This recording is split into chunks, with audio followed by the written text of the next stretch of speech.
What actually happens emotionally after repeated white lies? What are the psychological impact of white lies in relationships? And what's the difference between privacy and secrecy? And most importantly, can trust be rebuilt after so many white lies in relationships?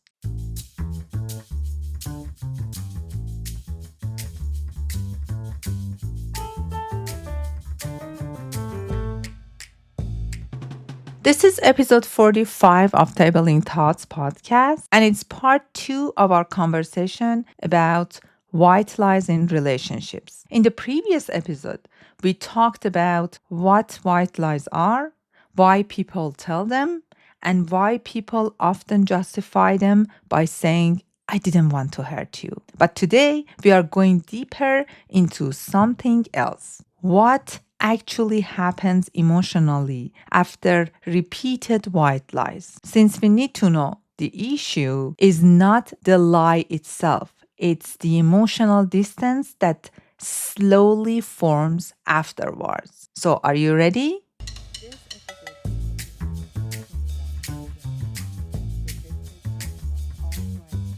Let's talk about the psychological impact of white lies. Most people think trust breaks only through major betrayal. But honestly, many relationships slowly weaken through repeated emotional inconsistency. Small lies create small emotional fractures, tiny cracks in emotional safety. And emotional safety is one of the most important foundation of intimacy. When someone repeatedly hides things, minimizes things, or changes reality slightly, the other person often starts doubting their intuition, their perception, their emotional safety, and sometimes even themselves. This is why people sometimes say, I don't know why, but something feels off. Humans are emotionally perspective. We notice changes in tone, energy, behavior, and presence. And when those changes repeatedly don't match the words we hear,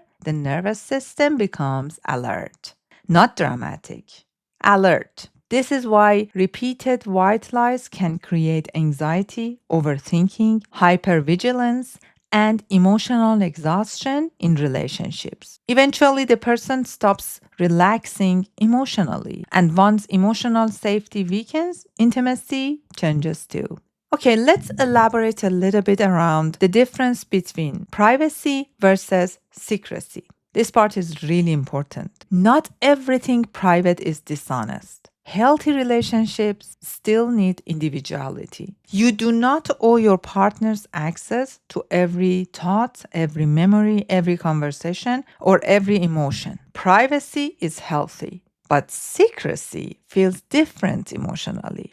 Privacy says, I'm still my own person. Secrecy often says, I'm managing what you are allowed to know. That difference matters because many people defend secrecy by calling it privacy. But deep down, emotionally, most people can feel the difference, especially when transparency disappears repeatedly. And honestly, social media made this even more complicated. Just liking photos, just texting, just networking, just being friendly. Modern relationships are full of blurred emotional boundaries, and many couples never clearly discuss what emotional transparency actually means to them. Towards my coaching work with couples and individuals, I have seen one of the main relationship barriers between couples is this emotional transparency and the definition of it and lack of it. One person experiences something as harmless, the other experiences it as emotional betrayal. Why? Because they have not checked in prior to making the relationship serious and they have not created the clear boundary around it, which is why assumptions are dangerous in relationships. Conversation matters the most.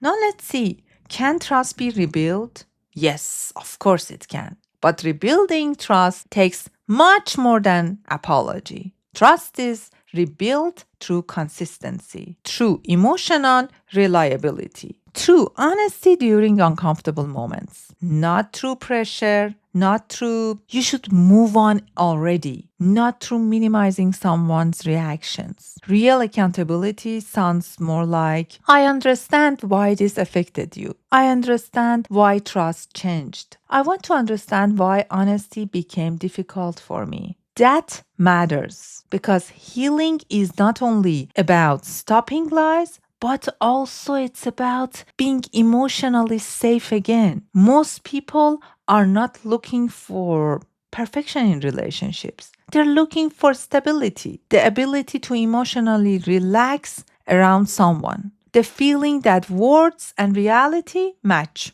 Remember, intimacy is not only about love, it's also about emotional consistency. Maybe the real question in relationships is not was the lie big or small? Maybe the real question is what happened to emotional safety between us? Because trust rarely disappears overnight. Sometimes it slowly weakens through repetition. Tiny avoidances, tiny inconsistencies, tiny emotional disconnections. Until one day, someone no longer feels emotionally safe. And maybe healing begins the moment we stop minimizing those moments and start becoming more emotionally honest with ourselves and with each other. Thank you for listening to this episode. I hope it was helpful. And if you like this episode and this kind of content, please like, comment, and let me know what other kind of topics you want me to elaborate around. And of course, be kind enough to share it with those who need this kind of content. Until next episode, take good care of yourself.